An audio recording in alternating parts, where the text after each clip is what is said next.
Hello friends, welcome back to the new video. If you are the new viewer on my channel, so don't forget to subscribe my channel and like the video. So today's video title is how to on and off night mode in realme phone. So let us start our video. Firstly, you have to move up, then here you will see many app icons. So you have to scroll up and go to the setting icon first. After go to the setting icon, here you will see many options. So you have to move up and go to the display and brightness option first. So click on that option.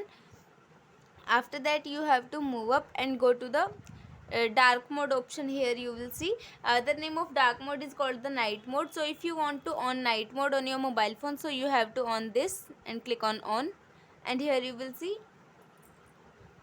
your screen appear in the black color. So in this way night mode is on in our mobile phone.